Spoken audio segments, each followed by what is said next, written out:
السلام علیکم ورحمۃ اللہ وبرکاتہ۔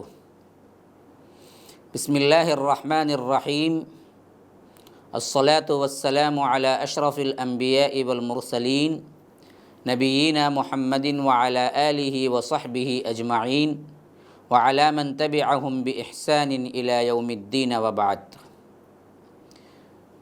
فاعوذ باللہ السمیع العلیم من الشیطان الرجیم من ہمزہ ونفثہ ونفخہ وَإِن طَائِفَتَانِ مِنَ الْمُؤْمِنِينَ اقْتَتَلُوا فَأَصْلِحُوا بَيْنَهُمَا اللهم أرنا الحق حقا وارزقنا اتباعه وأرنا الباطل باطلا وارزقنا اجتنابه اللهم علمنا ما ينفعنا وانفعنا بما علمتنا وارزقنا علما رب اشرح لي صدري ويسر لي أمري واحلل عقدة من لساني يفقهوا قولي۔ برادران اسلام، واجب الاحترام بزرگوں، دوستوں، عزیز ساتھیوں، لائق احترام ماؤں اور بہنوں، الاحادیث النبویہ اس عنوان کے تحت درس بخاری اللہ تبارک و تعالیٰ کے فضل و کرم سے آپ کے سامنے میں پیش کرتا آ رہا ہوں۔ گزشتہ کے درس میں امام بخاری رحمہ اللہ نے جو بخاری میں ترتیب پیش کی، اس حیثیت سے کتاب الایمان کے اندر ہم حدیث نمبر 29 تک پڑھ چکے۔ انشاءاللہ آج میں کوشش کروں گا کہ 30 نمبر کی احادیث کے بعد اور 30 نمبر کی حدیث بھی اس ایپیسوڈ میں پیش کروں۔ 30 نمبر کی حدیث امام بخاری رحمہ اللہ اپنی کتاب میں لانے سے پہلے باب باندھا ہے، یعنی سب ہیڈنگ جو باندھی ہے، وہ فرمایا کہ المعاصی من امر الجاہلیہ۔ باب عنوان اس بات کے تحت کہ بعض گناہ ایسے ہیں جو جاہلیت کے کاموں میں سے ہوتے ہیں، اور یہاں معلوم ہونا چاہیے کہ جاہلیت کا معنی یا جاہلیت کا زمانہ ہم اس وقت کہہ سکتے ہیں جب اللہ کے رسول صلی اللہ علیہ وسلم کی نبوت سے پہلے ہو، کیونکہ جاہلیت عامہ اسی وقت تھی۔ اللہ کے رسول صلی اللہ علیہ وسلم کے بعد کبھی بھی قیامت تک جاہلیت عامہ نہیں ہوگی، ہاں بعض چیزیں جاہلیت کی ہو سکتی ہیں۔ تو جو جاہلیت عامہ ہے، یعنی اللہ کے رسول صلی اللہ علیہ وسلم کی نبوت سے پہلے کا جو زمانہ جس کو جاہلیت کہتے ہیں اصطلاح میں، ان کاموں میں سے بعض کام جاہلیت کے ہیں باقی، جس کی طرف اللہ کے رسول نے اشارہ کیا، دراصل کیوں کہ اس سے بچا جائے۔ اور کتاب الایمان میں یہ باب باندھ کے حدیث لانے کا مقصد دراصل امام بخاری کا وہی قاعدہ ہے کہ ایمان گھٹتا بڑھتا ہے، گناہوں سے ایمان گھٹتا ہے اور نیکیوں سے ایمان بڑھتا ہے۔ جو لوگ ایمان کو گھٹتا بڑھتا نہیں مانتے اور عمل داخل نہیں مانتے، اس کی تردید کے لیے لائے۔ پھر اس کے بعد امام بخاری رحمہ اللہ اس کی کچھ تشریح کتاب و سنت سے پیش کرتے ہوئے حدیث لائے ہیں۔ فرمایا امام بخاری رحمہ اللہ نے وَلَا يُكَفَّرُ صَاحِبُهَا بِارْتِكَابِهَا إِلَّا بِالشِّرْكِ لِقَوْلِ النَّبِيِّ صلی اللہ علیہ وسلم إِنَّكَ امْرُؤٌ فِيكَ جَاهِلِيَّةٌ وَقَوْلُ اللَّهِ تَعَالَى إِنَّ اللَّهَ لَا يَغْفِرُ أَن يُشْرَكَ بِهِ وَيَغْفِرُ مَا دُونَ ذَلِكَ لِمَن يَشَاءُ وَإِن طَائِفَتَانِ مِنَ الْمُؤْمِنِينَ اقْتَتَلُوا فَأَصْلِحُوا بَيْنَهُمَا فَسَمَّاهُ الْمُؤْمِنِينَ، کہ فرمایا کہ گناہ کرنے والا گناہ سے کافر نہیں ہوتا۔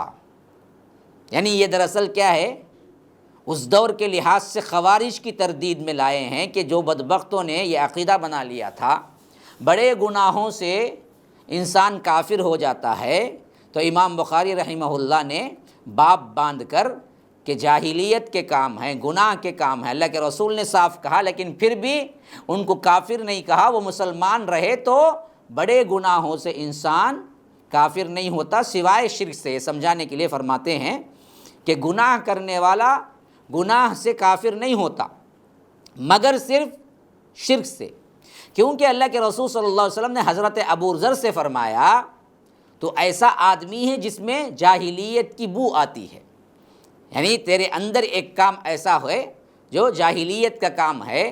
حضرت ابو ذر جیسی شخصیت جو کہ زہاد صحابہ میں بہت بڑا مقام تھا، تو معلوم ہوا کہ اتنا بڑا مقام رکھنے کے باوجود بھی گناہ کا کام ہوا، اور اللہ کے رسول صلی اللہ علیہ وسلم نے ان کو اس پر کافر نہیں کہا۔ اور اسی طرح فرمایا کہ اس کی دلیل یہ ہے کہ گناہ سے کافر نہیں ہوتا سوائے شرک کے۔ سورہ نساء 4 نمبر کی سورہ آیت نمبر 48 میں کہ اللہ تبارک و تعالی جس کو چاہے گا، جو گناہ چاہے گا بخشے گا، مگر شرک کو نہیں بخشے گا۔ اور اسی طرح اس کی دلیل میں سورہ حجرات کی یہ آیت بھی لائے ہیں جو آیت نمبر 9 ہے کہ وَإِن طَائِفَتَانِ مِنَ الْمُؤْمِنِينَ اقْتَتَلُوا فَأَصْلِحُوا بَيْنَهُمَا، فرمایا کہ اگر ایمان والوں کے دو گروہ، یعنی یہ بھی ایمان والا یہ بھی ایمان والا، دو گروہ آپس میں لڑ پڑیں تو ان میں صلح کرا دو۔ اور دو لڑنے والے گروہ، یعنی مسلمان پہ تلوار اٹھاتا ہے، پھر بھی دو لڑنے والے گروہ ہونے کے باوجود بھی اللہ تبارک و تعالی نے اس گناہ کی وجہ سے انہیں کافر نہیں کہا، بلکہ فرمایا کہ طائفتان من المؤمنین، مومنوں میں سے، تو لڑنے کے باوجود مومن ہی ہیں، دو بڑے گروہ، ایک بھی مسلمان دوسرا بھی مسلمان، مسلمان پہ تلوار اٹھا رہا ہے لیکن وہ مومن ہے، اس گناہ سے وہ کافر نہیں ہو گیا۔ تو معلوم ہوا خوارج جو بدبخت کہتے تھے کہ بڑے گناہوں سے کافر ہو جاتا ہے بندہ، اس کی تردید ہے، اور یہ بات لائے ہیں کہ ایمان دراصل گھٹتا بڑھتا ہے، اس حیثیت سے انسانوں کے اندر، مومنوں کے اندر گناہ ہو جاتے ہیں لیکن وہ مومن ہی رہتے ہیں۔ پھر اس کے بعد اب 30 نمبر کی حدیث لائے ہیں جو امام بخاری رحمہ اللہ اس طرح ہے: حدثنا عبد الرحمن ابن مبارک حدثنا حماد بن زید حدثنا ایوب ویونس عن الحسن عن الاحنف بن قیس قال ذهبت لأنصر هذا الرجل فلقيني ابو بکرۃ فقال أين تريد؟ قلت أنصر هذا الرجل قال ارجع فإني سمعت رسول الله صلى الله عليه وسلم يقول إذا التقى المسلمان بسيفيهما فالقاتل والمقتول في النار قلت يا رسول الله هذا القاتل فما بال المقتول قال إنه كان حريصا على قتل صاحبه۔ یہ حدیث بخاری کے علاوہ مسلم، ابو داود اور نسائی میں بھی موجود ہے، اور حدیث کا مطلب یہ ہے کہ فرمایا ہم سے، یعنی امام بخاری سے عبد الرحمن بن مبارک نے بیان کیا، اور انہوں نے کہا کہ ہم سے حماد بن زید بیان کیے، اور کہا کہ ہم سے بیان کیا ابو ایوب اور یونس نے، اور انہوں نے حسن سے، اور انہوں نے احنف بن قیس سے کہا کہ میں اس شخص، یعنی یہاں پر مراد کیا ہے، حضرت علی ہیں، ان کی مدد کرنے کو چلا، تو راستے میں مجھے ابو بکرہ ملے، پوچھا کہاں جاتے ہو؟ میں نے کہا کہاں جاتے ہو؟ تو میں نے کہا اس شخص کی، یعنی حضرت علی رضی اللہ عنہ کی مدد کرنے کے لیے جا رہا ہوں۔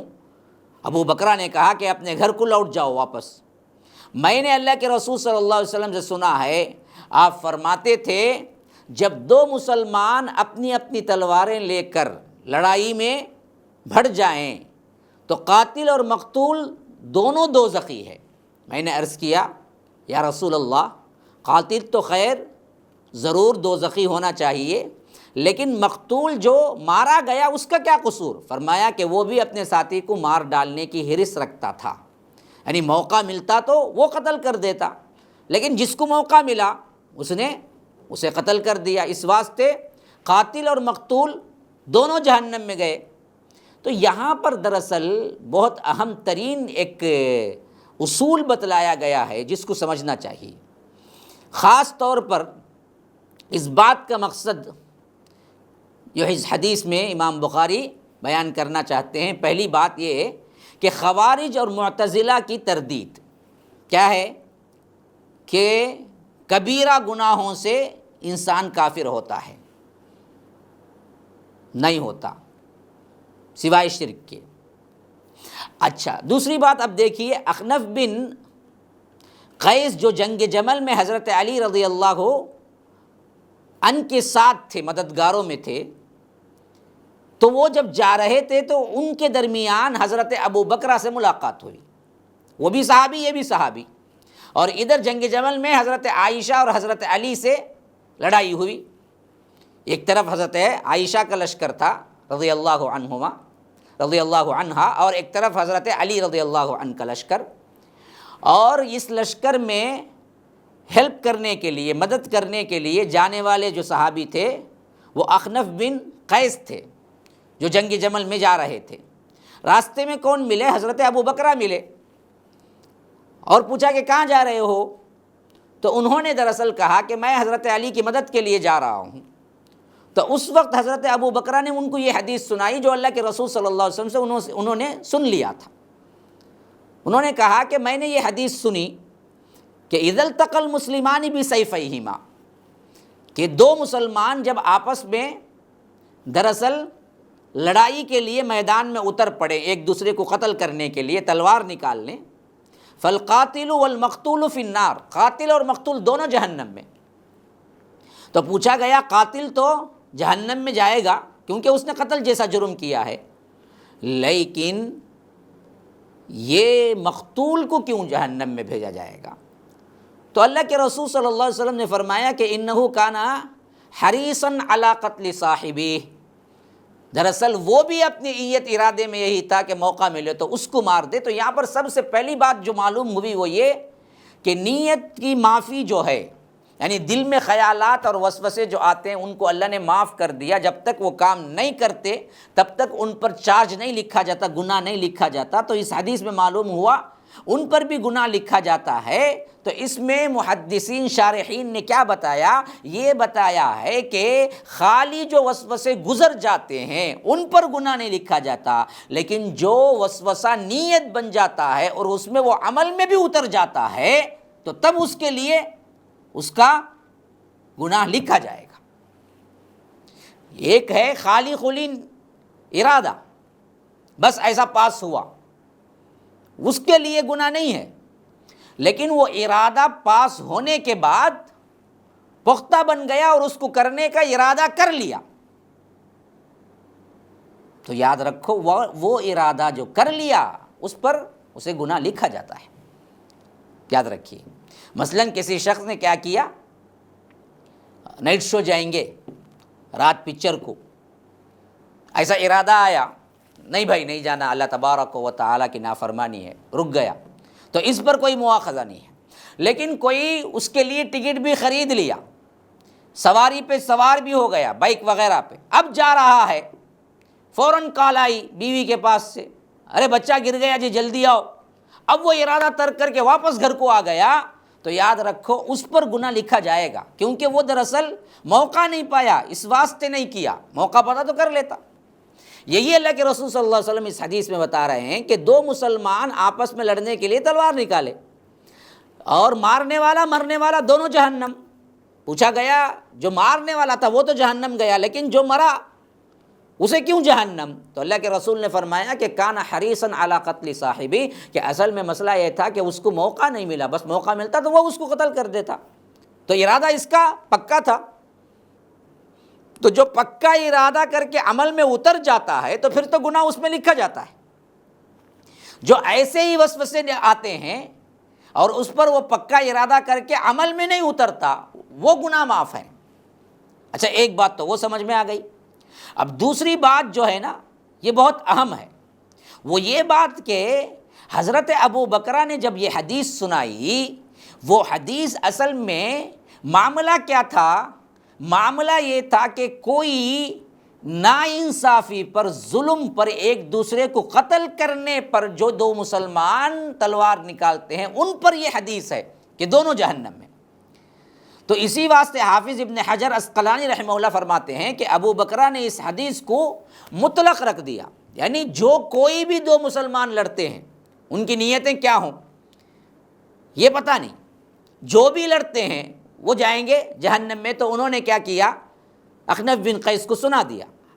لیکن مسئلہ اصل میں کیا ہے، یہ ہے کہ اصل میں جو ظلم زیادتی سے ایک دوسرے کو مارنا چاہے ان کے بارے میں اللہ کے رسول صلی اللہ علیہ وسلم نے فرمایا کہ وہ دونوں جہنم ہیں۔ حالانکہ یہاں جو جنگ جمل پیش آ رہی تھی یہ دراصل خواہش نفس پر نہیں، یہ دونوں شریعت کی پیروی ہی میں اور شریعت کے حدود کے لیے ہی لڑ رہے تھے، دونوں طرف صحابہ تھے۔ حدیث کا جو مطلب ہے کہ دو مسلمان لڑیں، خواہ وہ قاتل ہوں مقتول ہوں، دونوں جہنم میں جائیں گے، اس کا مطلب یہ ہے کہ جب بلا وجہ شرعی وجہ ہے، شرع میں اندر کوئی وجہ نہیں ہے، ایسے دو مسلمان ناحق لڑیں اور ناحق لڑنے کی بات پر یہ دونوں ایک دوسرے سے کیا ہے جھگڑا کر لیں تو دونوں دراصل کیا ہے جہنم جائیں گے۔ لیکن یہ جہنم بھی دائمی نہیں ہے، وہ کافر نہیں ہو کے مریں گے، واقعتاً بھی وہ دونوں ظلم پر بھی مریں اور ایک دوسرے کو مار لیں، اس وقت بھی ایک دراصل کافر نہیں ہوتے، گنہگار ہوتے، اس گناہ کی وجہ سے دوزخ جائیں گے، جب ان کا گناہ دھل جائے گا تو وہ جنت جائیں گے۔ اسی واسطے قرآن خود اس کی اجازت پر ہے کہ اگر یہ ظلم ناانصافی پر دو مسلمان لڑیں تو بھی فرمایا کہ وہ دونوں دراصل کیا ہیں ایمان والے ہی ہیں، جیسا کہ فرمایا کہ ابھی میں نے جو آیت پڑھی حجرات کی 9، وَإِن طَائِفَتَانِ مِنَ الْمُؤْمِنِينَ اقْتَتَلُوا فَأَصْلِحُوا بَيْنَهُمَا فَإِن بَغَتْ إِحْدَاهُمَا عَلَى الْأُخْرَى، 49 سورہ نمبر حجرات آیت نمبر 9۔ ظاہر ہے اس سے یہی ہے کہ دونوں ایک دوسرے پر کیا کریں گے، بغت احداہما علی الاخری، سرکشی پر دونوں ایک دوسرے پر تلوار اٹھائیں، بلا وجہ شرعی تلوار اٹھائیں، تبھی بھی ان کو فرمایا کہ وہ مومن ہی ہیں۔ حالانکہ اخنف بن قیس حضرت علی کی مدد کے لیے جو جا رہے تھے وہ معاملہ شرع کے اندر کا تھا، اور ادھر مدد کرنے جو جا رہے تھے ان کی نیت بھی اسلام کی مدد کے طور پر تھی۔ تو اس واسطے جب حضرت ابو بکرہ نے یہ حدیث سنائی تو اس حدیث کا معنی وہ نہیں تھا، لیکن حضرت ابو بکرہ جو سمجھے وہ وہاں پر بتا دیے۔ لیکن حضرت اخنف بن قیس روایتوں میں آتا ہے کہ ان کے اس مشورے کو قبول نہیں کیا، بلکہ انہوں نے حضرت علی کا ساتھ دیا، اور خاصا واقعات میں تاریخ میں یہ بات ثابت ہے کہ حضرت جنگ جمل میں حضرت اخنف بن قیس حضرت عائشہ رضی اللہ عنہا کے خلاف اور حضرت علی کے تعاون میں فیور میں لڑے تھے، یہ بات صاف ہے۔ تو اب آئیے اس سے جو منکرین حدیث یا آ کر شیعہ یا علی مرزا اس طرح کے احادیث کو کس طرح تعویلات کر کے عوام میں پیش کر کے صحابہ پر لعن طعن کرنے کے دروازے کھولتا ہے، اور اس کو سمجھنا کیسے چاہیے۔ میری بڑی مدت سے اس طرح کے کیا ہے احادیث کو کلیکٹ کر کے جواب دینے کا تھا، لیکن موقع نہیں ملا، تو آج حدیث آ گئی پڑھتے ہوئے تو میں نے اس کا جواب بھی تیار کر کے آپ کو دے رہا ہوں کہ یاد رکھ لیجئے۔ سب سے پہلی بات جو ہے، صحابہ کے درمیان جو لڑائیاں ہوئی ہیں ان لڑائیوں میں کوئی کسی کی طرف گیا اور کوئی کسی کے خلاف گیا تو یہ دراصل دونوں طرف معاملہ مومنین کا تھا، اور دونوں طرف جنتی لوگوں کا تھا، اور دونوں کی نیتیں ٹھیک تھی۔ بظاہر لڑنے کا لفظ استعمال ہو رہا ہے، بظاہر ایک دوسرے کی گردنیں کٹ رہی ہیں، لیکن ہم یہ نہیں کہہ سکتے کہ یہ دراصل خلاف شرع تھی یا یہ جہنمی ہے۔ یاد رکھ لیجئے، ان پر لعن طعن کا کوئی دروازہ نہیں کھلتا۔ یہی سلف کا موقف ہے۔ اگر اسلاف کا موقف چھوڑ دیں گے، تم اپنے طرف سے کرو گے جو جی چاہے کرو، لیکن جو بدبخت قرآن و سنت کا دعویٰ کر کے عوام کو بہکاتا ہے اور کہتا ہے کہ دیکھو جی یہاں ثابت ہو رہا ہے خاص طور پر حضرت علی حق پر تھے، حضرت عائشہ ایسی تھی ویسی تھی، تو یاد رکھیے یہ لان تان کرنے کا ہمیں حق نہیں پہنچتا۔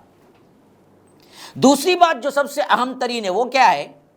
فرمایا کہ اگر یہ ناحق بھی لڑیں تو بھی مومن ہی ہوں گے۔ اب دونوں حق پر اور دونوں نیت کے اعتبار سے صحیح ہیں تو وہ کیسے کیا ہیں؟ درجے میں کم ہوں گے۔